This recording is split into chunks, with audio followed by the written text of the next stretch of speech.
Good morning, everyone. We're just going to wait a few seconds in order to admit the people joining at 10:30.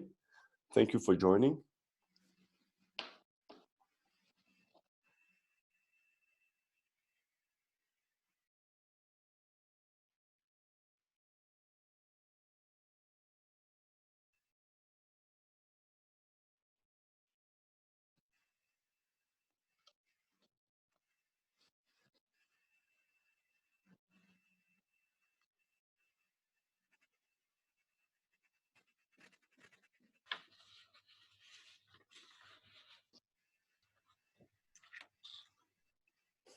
Okay, perfect. Thanks for joining. I see there's already 40 people on the line, so I think it's a good time to start.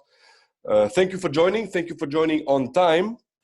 I would like just to mention a few things before jumping into the specific topic of this morning for the SCTA Next Gen. So, as you read the latest emails, unfortunately, the tour in Italy is being postponed to next year, as easy as that. Same weekend, but 2021. So I encourage you to reserve the dates, and it's between the 13th and the 16th of May next year.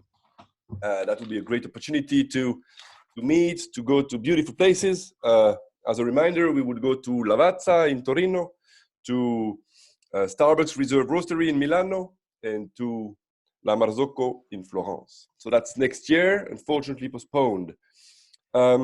We are launching, you received an email yesterday, we are launching a photo contest. And the theme is new technologies at farm level. So the goal is basically to post pictures on the app about new technologies you see at farm level, at origin, and there will be a contest around it. People can vote, and the best 10 pictures will be printed and in the forum of the SCTA coffee dinner in October.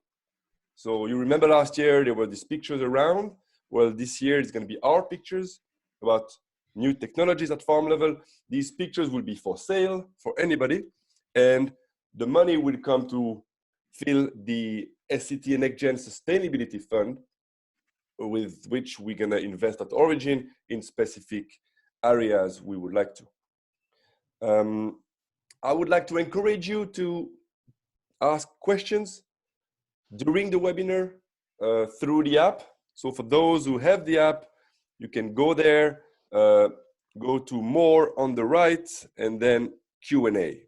And if you go to Q&A, you can see there's all the webinars we're hosting, and the one of today, sustainability in the coffee industry. You click on it, and you can ask your questions. Please don't ask them all at the end, because then it starts to be messy, but we'll do our best to respond them all at the end of the webinar. And the last thing I wanted to tell you before we jump to the subject is there's a webinar feedback form that we will encourage you to respond, to fill in for us, so that we can check your responses and do better for next time. I'm very happy that today we're already 56 in the call, or 85 people registered. So I think this is going to be a great subject. I'll let now Xenia introducing why this webinar and how we decided to go for it, and present our presenter. Thank you very much for joining. Thank you, Guillaume, for the SCTA Next Gen updates, and thank you, Sue, very much for joining us today in hosting this webinar. The aim of the webinar is to look at how sustainability is taking the lead in driving meaningful change. Sue is bringing over 35 years of coffee experience with focus on sustainability across the industry as a whole and different origins. By sharing her perspective on the subject, it will hopefully help us all to gain a better understanding on what sustainability means, how it has evolved, and what the opportunities for the future are. So with that, I'm handing it over to Sue.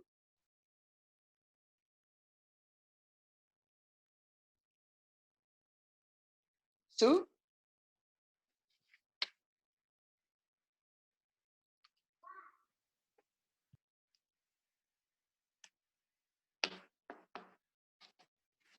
Hello, Sue?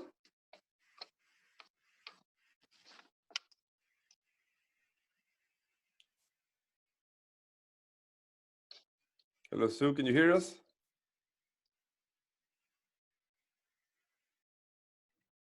All right.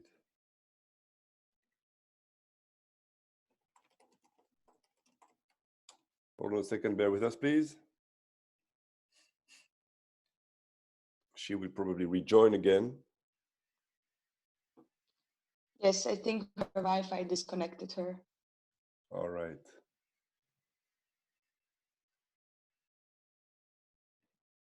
Sue, can you hear us? I can hear you. Can you hear me? Perfect. Excellent, Sue. Sorry, I don't know, but I think this is what we're experiencing in London quite a lot, just dropping out. I'll try and also connect to my phone. Anyhow, is it my turn to go? Have you done your introduction? I have done the great introduction, and thank you so much again for hosting this webinar with us. And with that, I'll leave it to you and the presentation. Thank you, Sue. Okay, well, as I didn't hear what you said about me, I'm going to do a little bit of a short introduction here for myself. If you are all the next generation, I'm definitely the older generation. I'm 58, a wife and mother, and I've worked all my adult life.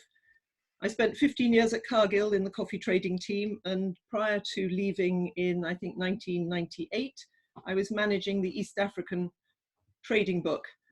I joined ECOM then 22 years ago to build up sales to European roasters, which I now continue to do as a key account manager.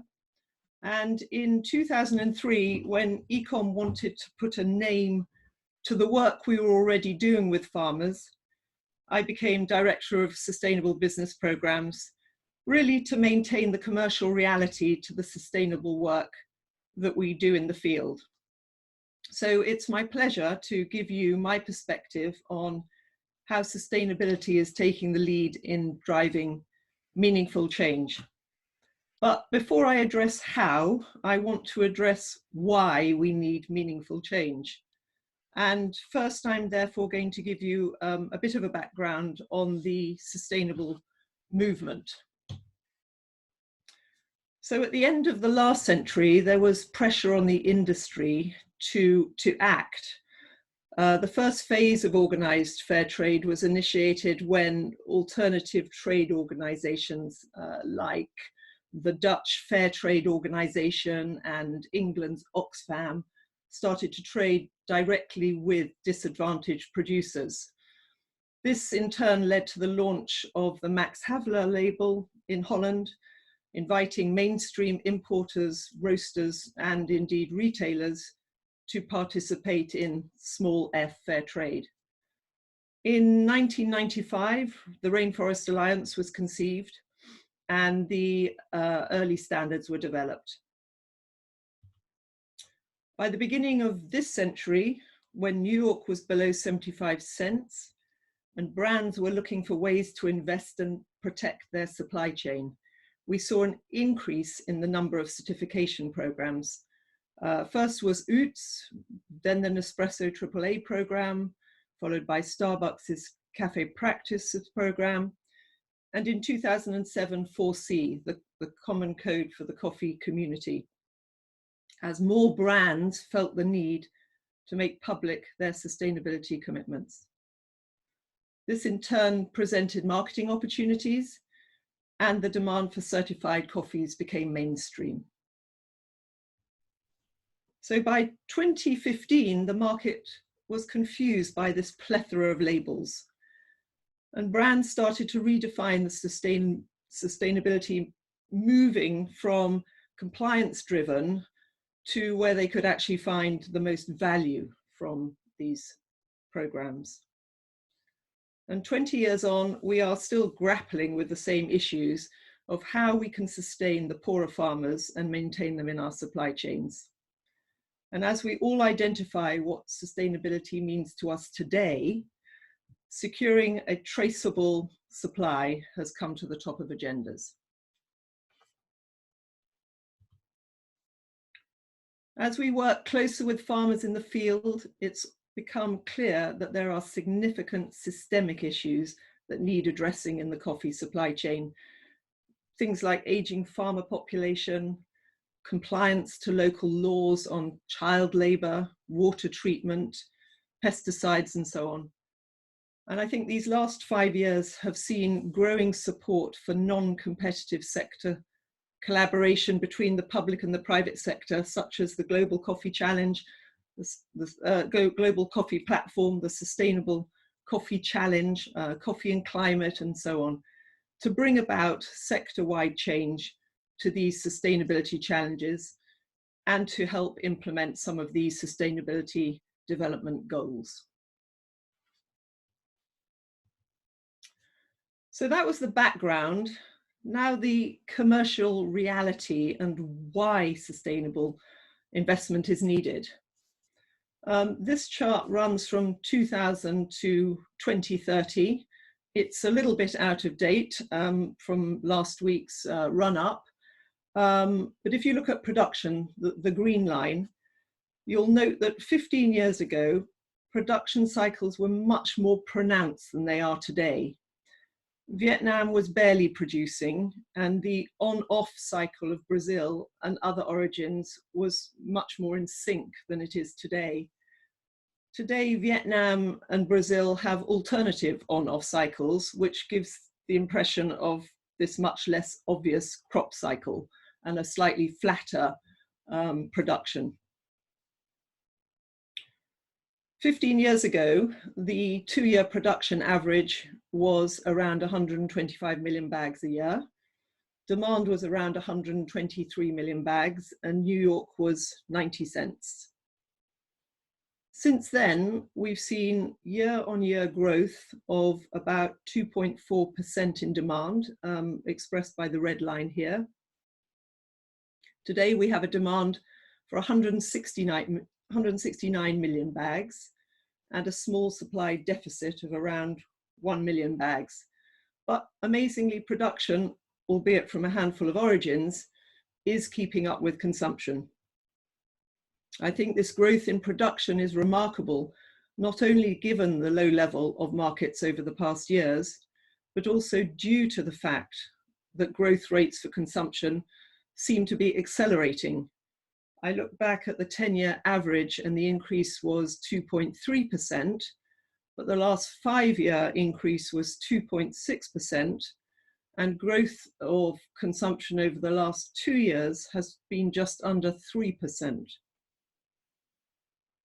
If we see continued growth at a more modest 2.2% per annum, productivity will need to increase by an average of 25% across all origins over the next decade to meet the 215 million bags demand that we envisaged by 2030.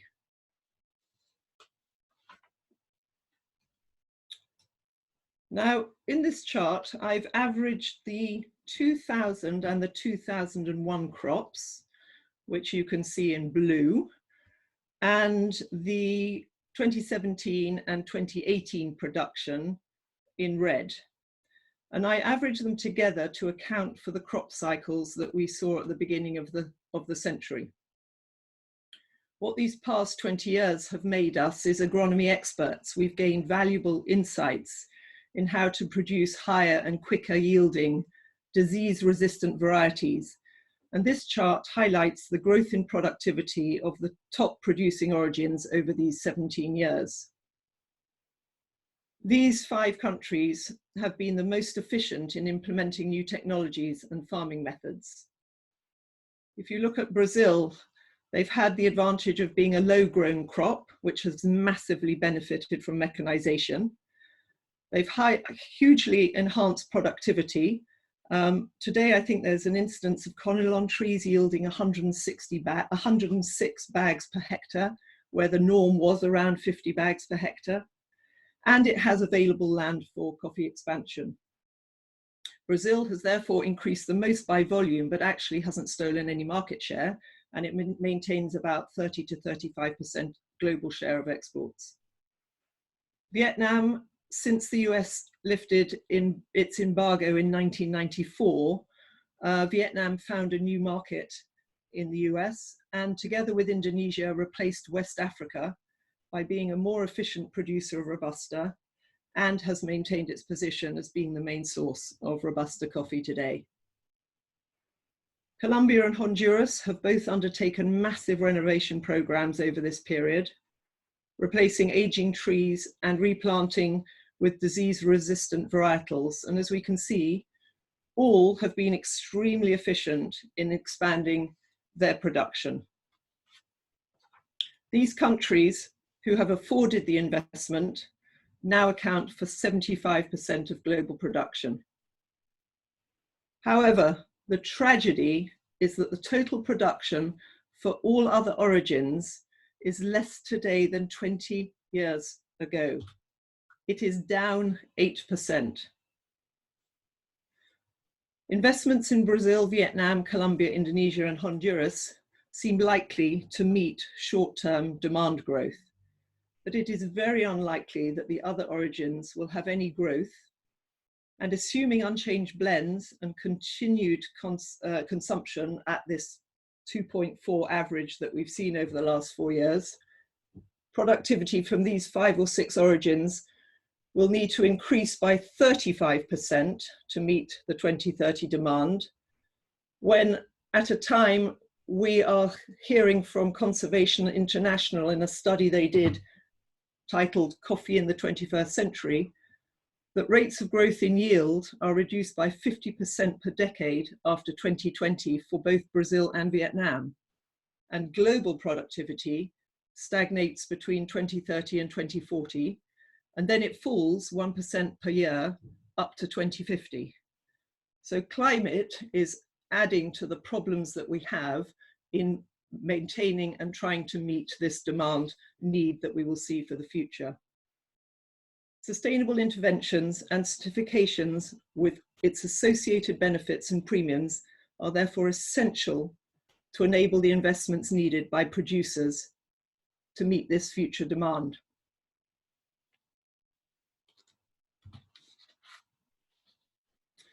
The next few slides, I'm going to focus on the supply and demand of certified coffee to give some context to the efforts that have already been made. Whilst growth in annual consumption is around 2.4%, the growth in sales of sustainably verified coffee has on average been 32% per year over the past 15 years. Now, of course, this rate of growth has slowed as the volumes have grown, but the rate of increase in sustainable sales is still more than 10% per annum. So here we have the growth rates per certificate, 4C in purple at the top and UTZ in blue being the most prolific due to their cheaper pricing structure, which is telling because despite the awareness of issues that are needed to be addressed at field level, funding is often from within the brand's own budgets, who find it hard to pass these costs down to the end consumer, and therefore they opt for the cheaper solutions. Rainforest is in red, and brand-specific initiatives, the Cafe Practices, AAA, S&D's Rais, and so on, are in orange, and they're all seeing a steady increase. It's fair trade and organic in the green and turquoise that indeed have their place, but are not actually expanding market share. Now, this slide shows the cumulative sales of certified and in-house verified schemes. The stats are not totally reliable. For instance, Flow does not have visibility of Fair Trade USA sales. Brand-specific initiatives do not always publish their activity, and it's almost impossible to get any meaningful organic stats. Although at this point I might argue that organic farming intrinsically is not sustainable. It's only the price that is paid by consumers for organic that gives the producer an income to compensate for the lack of productivity. However, from this chart you'll see that the trend is clear. On paper it looks like sustainable sales were reported around 36 million bags in 2018. However, I think this is misleading, as there is certainly double counting of sales specifically where sales are multi-certified. So for instance, Fair Trade and Cafe Practice or Rainforest and Organic, these sales are reported twice, once as organic and again in the Rainforest stats. However, reporting will become more accurate once the Rainforest and Oots combine forces and once Starbucks releases its Farm ID reporting portal. One needs to also consider certificate fraud that occurs, where a farm that is multi-certified sells its coffee twice, shipping 50% conventional coffee.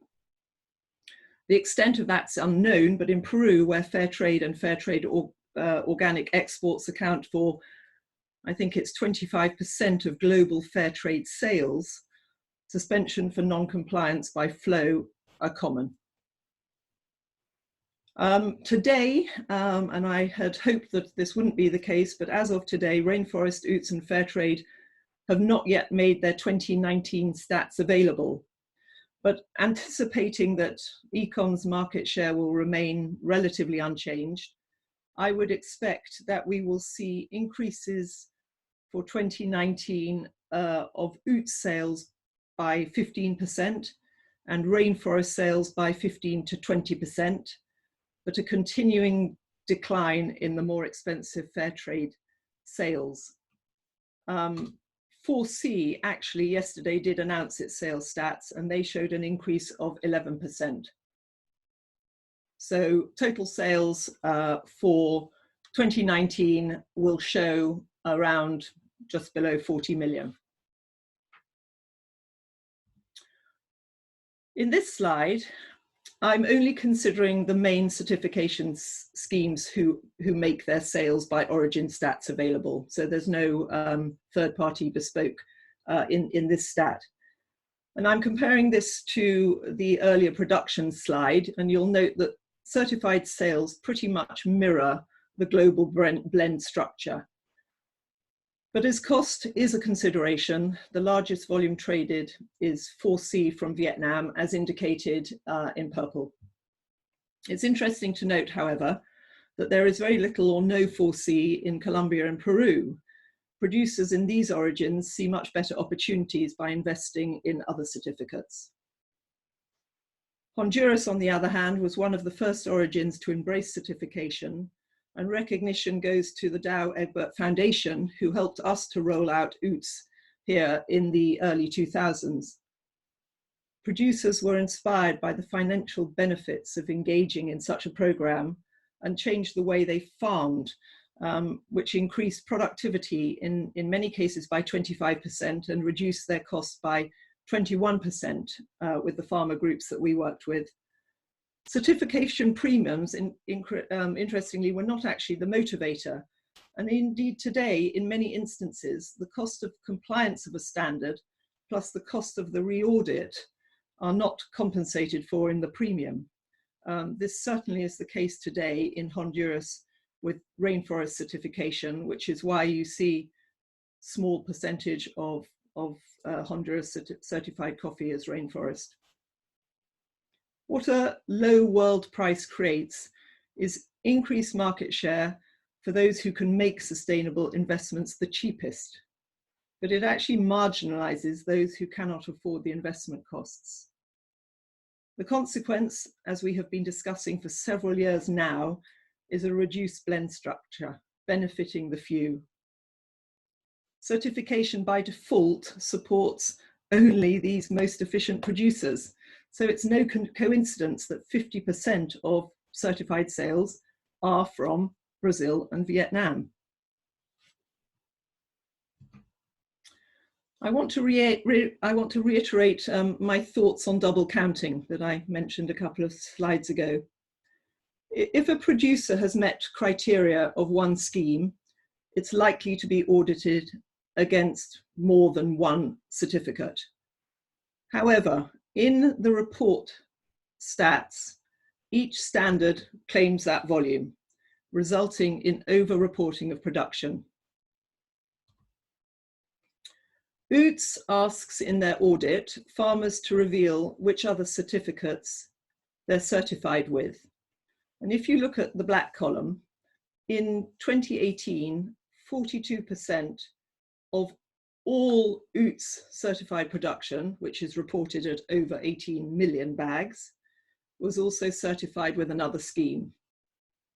These volumes are also claimed by each of the other certifiers in their stats.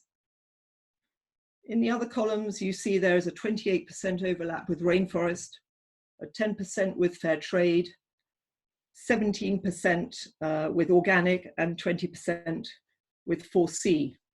If all OOTS farmers were also verified with all these other schemes, these stats would imply a 75% overlap, equivalent to 13.5 million bags. However, we know that's not the case. So in order to work out what the true overlap is, we would need a similar set of data from the other certifiers to get the really true picture of how big this overlap really is. But sadly today, that's just not available. I know that Rainforest is working to produce exactly the same data as OOTS, but it's not there today. So whilst we have double counting in sales, as mentioned in the earlier slides, it's nothing compared to the scale of double counting of certified production.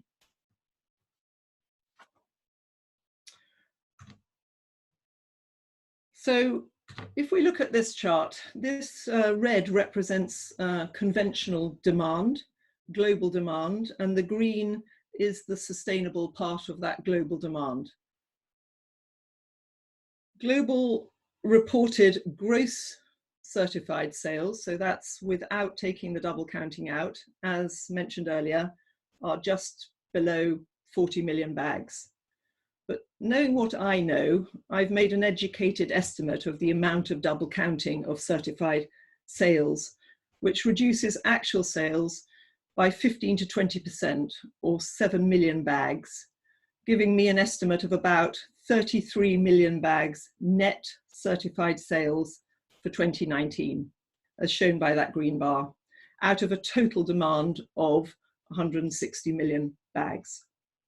Using the OOTS multi-certified stats and the knowledge of ECOM's own multi-certified production, double counting in production, I think, is around 30 million bags, reducing the gross global production from a published 97 million bags to a more realistic 65 million bags, which is indicated here by this blue line. To put this in the global context, sustainable demand is still below 20% of the total consumption. But as mentioned earlier, it is growing ahead of conventional demand by about 8% per year. And while certified production has peaked and is likely to further reduce as audits come up for renewal, combined with the low price paid to farmers for their last harvests, producers are probably unable or unwilling to prioritize investment in maintaining compliance with standards. And I think we're going to see this certified production reduce further. Now, I think this slide is the most telling of all. To me, it shows the ratio of certified supply to demand. The blue represents the net sales that I talked about just now, and the red bar, the net production. And the green line shows the ratio between the two. As certified production has declined and demand has grown, this ratio has been falling, i.e., becoming tighter. There is often discussion about whether certified schemes should have fixed premiums along the lines of fair trade minimum price. Personally, I'm not in favor of any price fixing. This chart shows how a market deals with value. Without fixed premiums, pretty much all certificates have always traded at a premium to conventional coffee, growing production in line with demand and renewing audits only with continuing demand, thus maintaining value to the producer for engaging. An exception was 4C back in 2014. Verified production at that point was close to 50 million bags, while sales were at 10 million. When you have a ratio of 5 to 1, a sale is a sale without or with a premium. At that time, once you'd got your license with your 4C, you wanted to sell your coffee and you were selling it at the same price you would have sold a conventional. But as a result, licenses were not renewed. And today, 4C certified production is half of what it was. It's 27 million bags, and demand is actually still around 10 million. But the premium, albeit only a couple of cents, is back. This tightening in the S&D ratio of the past year explains how a market deals with inefficiencies in pricing. And today, UTZ premiums recognize for the most part the investments needed to maintain and renew audits. But in many cases, the rainforest premium does not and will not justify compliance to the new standard. As a result, I believe today the ratio is close to an unsustainable level. Today, we have close to 2 bags of production to fulfill every bag of demand for certified coffees. I think this is significant if you consider screen size and defect count required by sustainable buyers and the yields available at farm level to meet them. 2 to 1 is very tight. With the tougher code of conduct compliance requirements, world price under pressure, the removal of double counting by UTZ and rainforest, I expect certified production to continue to decline.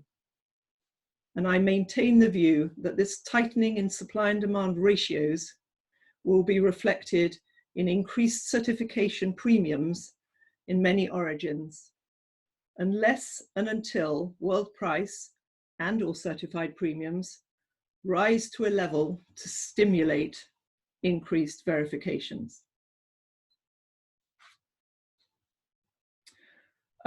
Whilst mentioning rainforest and UTZ, I hope that you all know this, but I'm going to quickly review the upcoming merger highlights. So from the 1st of July 2020, the UTZ fee for the use of logo will increase by 0.3 cents per pound. This will continue to be payable by the roaster as it is today. From the 1st of January 2021, however, the UTZ fee of now 1.5 cents per pound will be charged to the first buyer as it is today for rainforest. So irrespective of whether the roaster claims the coffee as UTZ, the price of UTZ coffee will include 1.5 cents per pound fee and the prevailing premium for UTZ. From the 1st of July 2020, roasters can buy UTZ certified coffee and claim it as rainforest, and or they can buy rainforest and claim it as UTZ. I think this is a very significant change, and the effect will be a premium alignment immediately between UTZ and rainforest, certainly for offers for shipments from June forwards. The new 2020 SAN code will be published in June this year. Training and implementation will take place over the following 12 months. Auditing against this new code will commence in mid-2021, and both the UTZ and rainforest reporting portals will run in parallel until mid-2021, when UTZ Multitrace will be the eventual portal that will be used. It'll only be once this is in place that we shall really remove the double counting between the two. So whilst the new 2020 code criteria are pretty much unchanged from the 2017 version, there will be stricter compliance requirements, in my mind, further reducing supply and increasing premiums.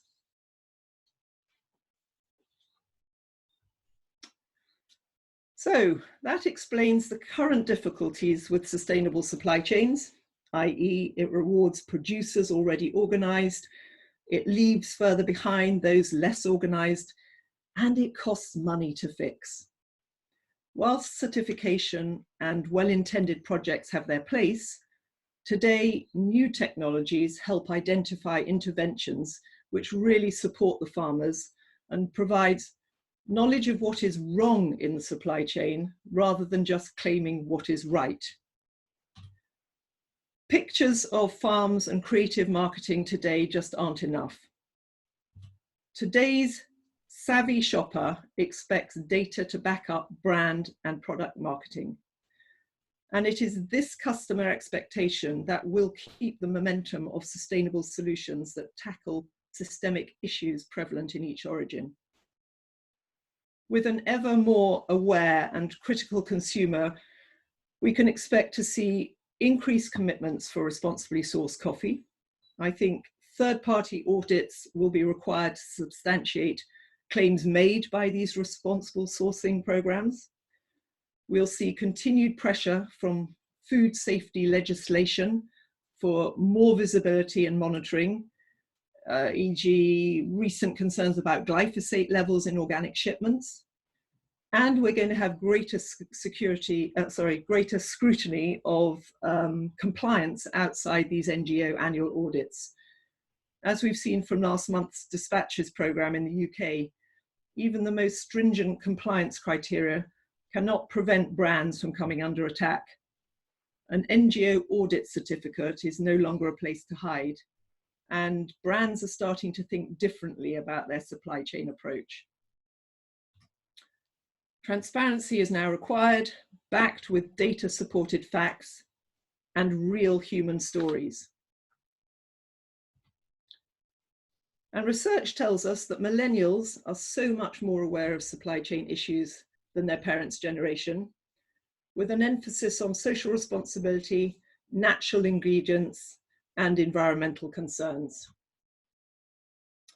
This chart shows more than 90% of millennials say they will pay more for products that are environmentally friendly versus 61% of my generation.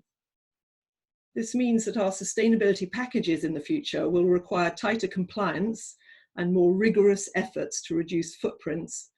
And our sustainability efforts of the past, which were great in setting up the structure and identifying what works and what doesn't, can now set the agenda for much more meaningful change. So if I pull this all together, what can we conclude? Having reduced our blends to the most efficient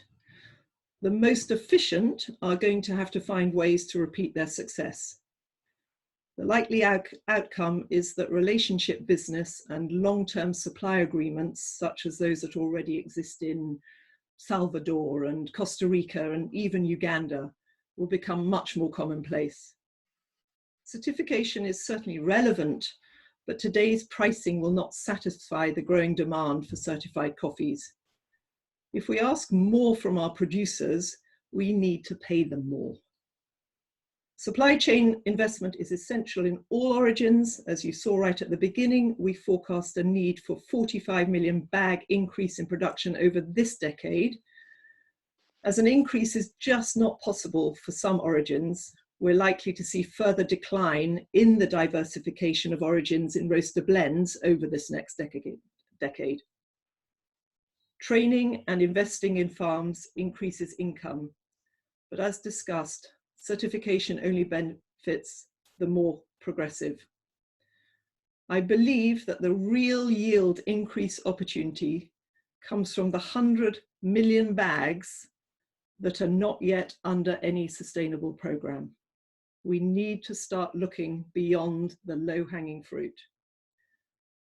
The true cost of certification will need to be met by the consumer, as farmers will not invest without certainty. So, what of the future? Sustainability has been in every financial report for the last 20 years. We've all defined what it means to us. Community is going to be the next big thing. If COVID-19 has taught us anything, it's a sense of community and how collaboration solves problems.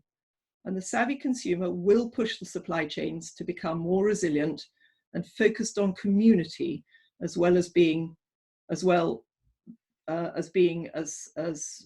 efficient a supply chain as possible. This social progress index, of which there are 54 indicators, measures the extent to which countries provide for the social and environmental needs of their citizens rather than the economic factors. And it provides a good baseline to get a sense of what works and what doesn't in communities. It provides a platform for companies to plug into, to collaborate with others to address weakest areas. The Social Progress Index goes beyond sustainability as defined by certificates that we work with, and I feel it needs to be translated into concrete KPIs with our stakeholders. Once we work as a community, our supply chains shall all be more sustainable. So, 10 past.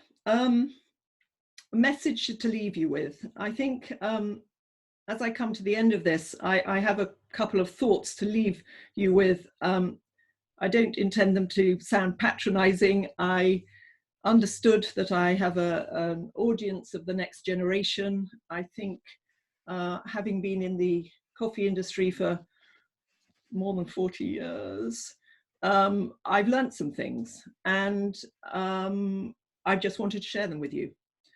So, implementing meaningful, sustainable initiatives in origin is hard work.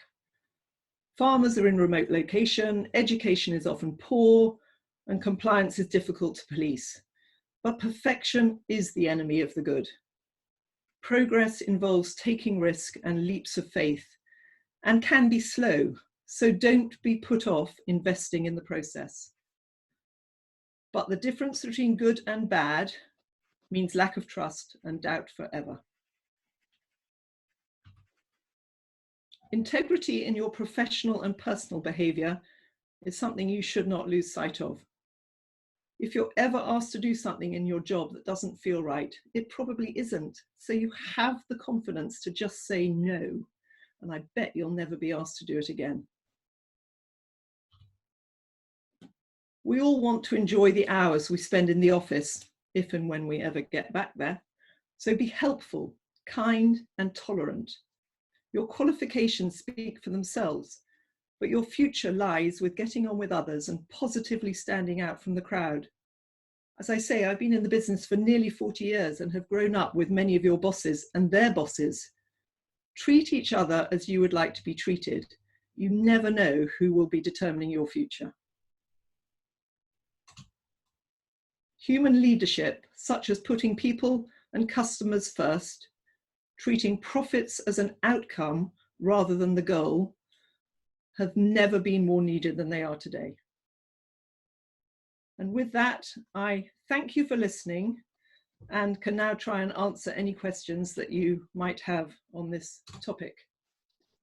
Thank you very much, Sue. This was great. And as you said, we are moving now into the second part of the webinar, which is the Q&A. And we already have a number of questions lined up. The first one being, Sue, do you believe in a holistic solution, certification/verification, or do you believe in a tailored approach for the different origins? I very much believe in a tailored solution for each origin. I think the Global Coffee Platform had a very clear mandate on this, setting national agendas. I don't think that any one origin is the same as another, and I think that very often no one farmer is the same as another. And I think the systemic issues in each origin can vary quite a lot. So no, I think tailored solutions to different origins is absolutely the way one should go. Thank you. What do you think of own certifications, verifications on both the trade side, for example, World Cafe Way, ECOM SMS, and the roasters side, for example, Starbucks Cafe Practices, Nespresso AAA? Do you see it as a growth area? I think, as I mentioned in one of my earlier slides, there was in 2015 huge confusion on the part of the end consumer about what all these brands, standards, certifications meant. I think because we all understand what sustainability means to us, I think bespoke in-house solutions are valuable. I think as a brand, you want sustainability in your supply chain to address the things you care about. I think creating new standards to audit against, to prove or to assist those decisions that you want to take in the field, again, are confusing and complicated. You put Volcafe Way in the same breath as ECOM SMS. ECOM SMS is not a standard. It is not competitive to the existing certification programs out there. SMS is an implementer of the code of conduct. So if we work with farmers on their sustainability agenda, we will bring them to a level where they could become certified as rainforest or OOTS or any of the other programs. We do not have a standard that stands out in competition to that, but we can deliver for the brands their own version of what sustainability looks like. I mentioned that I could envisage a rise in responsibly sourced programs where each brand actually does do this tailoring. I think that probably will be at the expense of some of the certifications. Understanding, as we did from the dispatches program, that having an external audit doesn't necessitate the fact that it's good. You know, it's a moment in time on an audit. I think what we want to see is more involvement with the brands working with farmers on these long-term supply agreements to ensure that the ongoing work and visiting and relationship with those farmers will ensure the compliance rather than a spot audit once a year. Thank you. There was a question that just came in on Peru and the ongoing theme / concerns and issues surrounding the combo deals. How do you see it, and what do you think a response or a solution to that concern would be? It's a very difficult one. FLO Yes. does its best, but it doesn't have enough resources to police everything. I go back to perfection as the enemy of good. Is it right that you put a combo together that breaks the rules of the contract with fair trade? I would say anybody who does that is breaking the rules and is verging on the unethical. I think if we want to cheat farmers, we can cheat farmers. Peru, ECOM has pulled out of Peru because we can no longer operate in such an unfair environment. Yeah, what more can I say?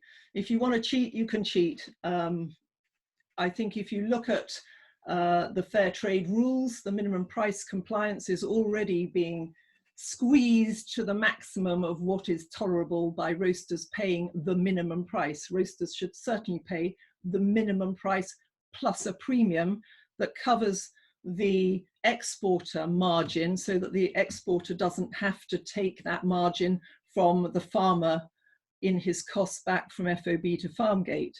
But there are very few buyers of fair trade today that will pay a premium over the minimum price to their supplier.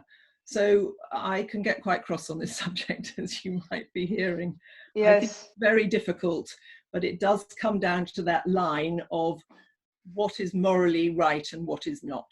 And I think every individual needs to make their decision about how they want to operate in that space. ECOM's very clear. We won't be compromised on this. Thank you, Sue. Question on diversification. Diversification of crop and revenues is a key element of sustainability at farm level. How can the coffee industry encourage diversification? And what can large companies do to better drive not only meaningful change, but also meaningful impact on the cost of production? Gosh, I think to avoid us being a 2 or 3 origin in blend for the rest of our lives, buyers who care need to really invest in those origins that are being left behind.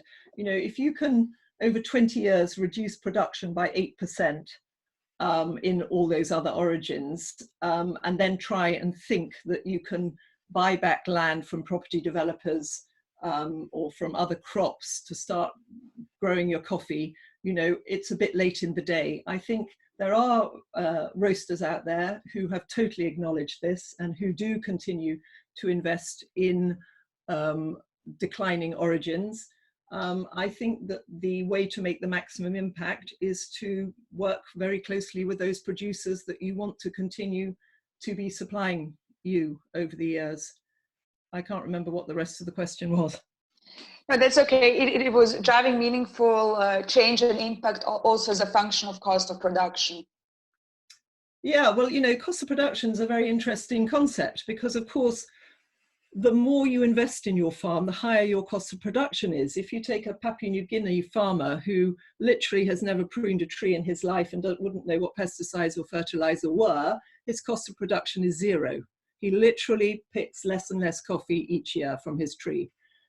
You take a sophisticated farmer in Mexico who is investing, or let's say who is borrowing to make investments and renovations and making the maximum productivity he can out of his farm. His farm probably costs 200 cents per pound to produce coffee. Which should you be supporting? Of course we should be supporting the Papua New Guinean farmer to help him invest and get more out of his farm. But you cannot say that we're not going to pay 200 cents per pound to support the Mexican farmer who continually wants to invest to keep up his supply with your demand. So any conversations that take place about, oh, well, cost of production is only 90 cents per pound around the world, it just misses the point of how are you going to get those 45 million bags in the next 10 years, let alone anything else you're going to try and achieve. People have got to spend if they want to receive. And I think over the years, we've just lost sight of that.